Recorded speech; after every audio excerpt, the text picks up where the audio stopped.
Darwin Sugiman BN, your freelance newsreader. Top story number 1. AI next wave. 2025 is going to be something of watershed years when the use of artificial intelligence will become so pervasive that it will strike societies with gale force. The promise of this leap in technology, whose impact is said to rival or even exceed the arrival of internet, is thought to be limitless. AI agents will emerge as a force, acting as customer service agents in banking, air travel, hotel, almost any kind of human endeavor. It is getting harder from now. For the camp that concerned about AI making too swift progress, there is news. AI must no longer look like a one-way ascent to the peak of Mount Everest. I think the progress is getting harder. The low-hanging fruit is gone. The hill is steeper. You can even go as far to say that data is the fossil fuel of AI. We have achieved the peak of data and there will be no more. One reason for this pressure on quality data is that people at both individual and corporate levels are increasingly aware of the value of their own data and protective of it. No one really knows, for instance, how much of a threat to cybersecurity or bioterrorism AI could present. So it looks like it will be some time yet before AI next wave arrives.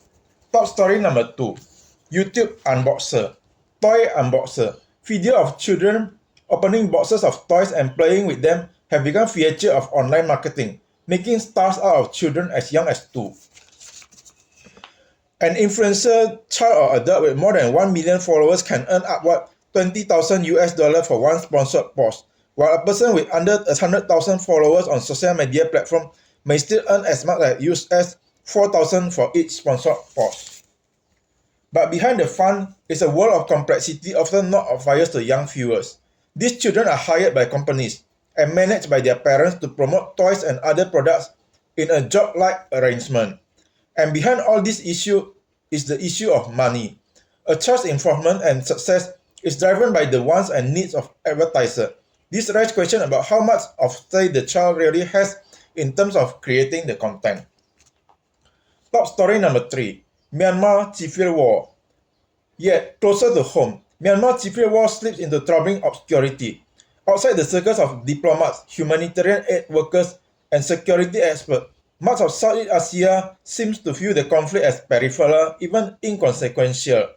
But this neglect is both dangerous and short-sighted. Operation 1027, what began as a ragtag and seemingly disorganized resistance, has evolved into a formidable and coordinated force capable of directly challenging the junta dominance. 2025 will be a test whether junta defense hold or crack under the weight of relentless insurgency. Complex regional diplomacy. ASEAN 5-point consensus peace plan. ASEAN advocates believe that moral authority is key. Its consensus signals the region's rejection of junta action. Meanwhile, the Thai initiative, dubbed as the neighbor track, reflects the harsh realities of diplomacy. Direct engagement with the junta, even on the junta term, may be the only way to avoid further destabilization. As 2025 approaches, Beijing's handling of Myanmar will serve as litmus test, not just for its ambition as Myanmar's primary power broker, but also for China's ability to mediate peace and stabilize the country without deepening the very instability it seeks to control. The stakes are immediate and undeniable. Myanmar's collapse could send shockwaves across border and economy, with both tangible and far-reaching consequences. Top story number 4. Stress bragging. The conversation revolves around what we have been up in our career. Our life has morphed into center of our profession.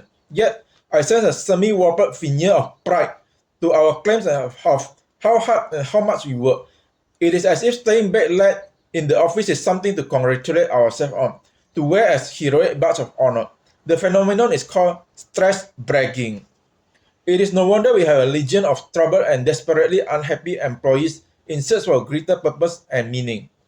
In ideal world, we go to work because we love our job, enjoy the work that we do, and are inspired by our colleagues.